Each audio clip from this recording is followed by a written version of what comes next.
మీరు బంగారం తాకట్టు పెట్టి ఆ బంగారం డబ్బులు కట్టలేక ఇబ్బంది పడుతున్నారా? ఆచారి గోల్డ్ వాళ్ళు మీ బంగారం కొని మీ లోన్ తీర్చి మిగిలిన డబ్బులు మీకు ఇచ్చేస్తారు. ఇంకెందుకు ఆలస్యం? ఆచారి గోల్డ్ ఈ నెంబర్స్ కి కాల్ చేయండి. రాహుల్ గాంధీ గారు ఆంధ్రప్రదేశ్ రాష్ట్రం గురించి ఎక్కడా ప్రస్తావించకుండా పెట్టిన ప్రెస్ మీట్లు, ఏవేవో ఎక్స్ప్లెనేషన్స్, చాలా రకాలుగా ఓట్లు ఈ విధంగా 50, ఓ బైరగోడికి ఏమో ఇంకా పెళ్ళి కాలేదు, ఆడికేమో 50 మంది పిల్లలు, ఒక ఇంట్లో అడ్రస్లో 100 ఓట్లు, ఏవో చెప్పుకొని అన్నీ చేసిన దానికి నేను ఎలక్షన్ కమిషన్ ఎక్స్ప్లెనేషన్ మాడ్యూల్లో బ్రహ్మాండమైన లెబోరియస్ ఎక్స్ప్లెనేషన్ ఇచ్చిందనే చెప్పాలి. ఎందుకంటే ప్రెస్ మీట్లో లాస్ట్కి ఇది ఎక్స్ప్లెనేషన్ ఏంటి బాగోదని లాస్ట్కి ఒక ఎఫిడవిట్ ఫైల్ చేయండి, ఆ తర్వాత ఏమో జాతికి క్షమాపణలు చెప్పండి అని కంక్లూజన్గా చెప్పిన దాన్ని చూస్తే కనుక మీరు గమనిస్తే అసలు నాకు తెలియకొడితే మీరు చేసిన పనులకి ఎవరు ఏమీ చేయలేమని, లేకపోతే మీరు స్వతంత్ర ప్రతిపత్తి కలిగింది కాబట్టి ఎలక్షన్ పెట్టేసిన తర్వాత మీరు ఎలా సచ్చినా మాకేటి సంబంధం ఉండదు, గౌరవ సుప్రీంకోర్టు మహా డైరెక్షన్ ఇస్తే ఒక రోజు ముందు మా డి కరుణంకి ఇచ్చిన వెరిడిక్ట్ లాగా, లేదా చెన్నమనేని రమేష్కి ఇచ్చిన దానిలాగా, లేదా మా రజిత్ కుమార్ 25,70,000 ఓట్లు ఎత్తేసినట్టుగా ఇవి మీ దగ్గర నుంచి జరగబోయేవి అనుకున్నప్పుడు మీరు ఏ విధంగా ప్రతిస్పందిస్తున్నారంటే 17 అడిగితే ఎవరు వెబ్ కాస్టింగ్ చేశారు కదా, వెబ్ ఫుటేజ్ పెట్టండి అంటే ఏం చెప్తున్నారండి మీరు? ఆడపిల్లల గోప్యత ఇది ఏంటి సార్? ఏమైనా షాపింగ్ మాల్లోనూ లేదంటే బాత్రూముల్లోనూ లేకపోతే దాన్ని ఏమంటారు బెడ్రూమ్లో ఉన్న డేటాలు అడుగుతున్నారు ఎవరైనా? వెబ్ కాస్టింగ్లో ఆ రోజు ఏం జరిగిందో దానికి సంబంధించిన వీడియో ఫుటేజ్లు ఇమ్మంటే మొత్తం డేటా అంతా ఇవ్వాలంటే 5 జన్మలు పడుతుంది చూడడానికి, 3 జన్మలు పడుతుంది. ఎన్ని జన్మలు పడితే మీకెందుకు సార్? అఫ్కోర్స్ మేము రాహుల్ గాంధీ గారు ఇలాంటి వాళ్ళందరూ మిమ్మల్ని ప్రశ్నించడం నిజంగా మా బుర్ర తక్కువతనానికి నిదర్శనం అని చెప్పుకోలేదు. ఎందుకంటే మేమేమేం చేయలేము, ఎందుకంటే మీకు స్వతంత్ర ప్రతిపత్తి ఉంది.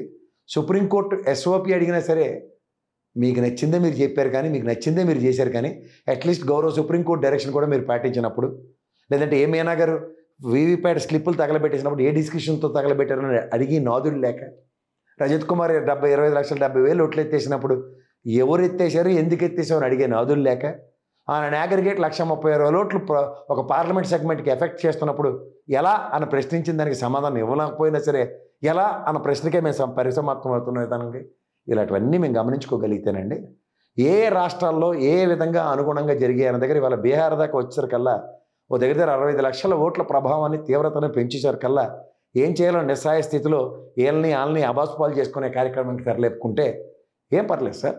ఇవాళ జరగబోయే ఎలక్షన్లు శాశ్వత సమాధుల శాశ్వత ప్రయోజనాల్ని పరిరక్షించడానికి ఏ విధంగా తెరలేకపోతున్నాయి అన్నది ఈ ప్రజాస్వామ్యంలో ప్రజలు లేని ప్రజాస్వామ్యాలు నెలకొల్పింది.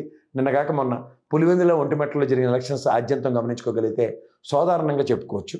దీనికన్నా ఒక ఎలక్షన్ నియమాలకి విభిన్నంగా జరుగుతున్న ఎలక్షన్కి ఎలక్షన్ కమిషన్ సమాధానం చెప్పుకోలేకర్లేదు అన్నది కూడా ఎలక్షన్ కమిషన్ కొన్న సూపర్లేటివ్ డిస్కషన్స్లో మీకు నచ్చినట్టుగా మీకు అనుగుణంగా మీరు అన్వయించుకున్న దానికి మాత్రమే పరిమితమై చేస్తున్న మీ ఎలక్షన్ విధి విధానాలని మేము నిజంగా ప్రశ్నించలేము సార్. ఎందుకంటే మీకు స్వతంత్ర ప్రతిపత్తి ఉంది కాబట్టి.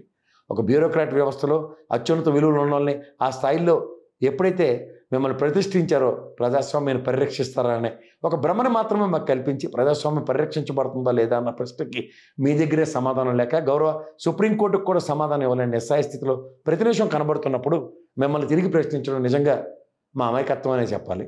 మా అమాయకత్వానికి మీ దగ్గర సూపర్గా అత్యంత తెలివైన వారుగా మిమ్మల్ని మీరు అభివర్ణించుకుంటూ గౌరవ సుప్రీంకోర్టుకే ఎస్ఓపి ఇవ్వని మీరు స్టాండ్ ఆపరేటింగ్ ప్రొసీజర్ని మాకిస్తారని అనుకోవడం మా బుర్ర తక్కువతననే అనుకోవాలి సార్. 17A అడిగితే ఎవరు, ఫామ్ 34 అడిగితే ఎవరు, ఫామ్ 20 అడిగితే ఎవరు, ఎలక్షన్ డేటా లోపటే ఉందో అడిగితే తెలియదు.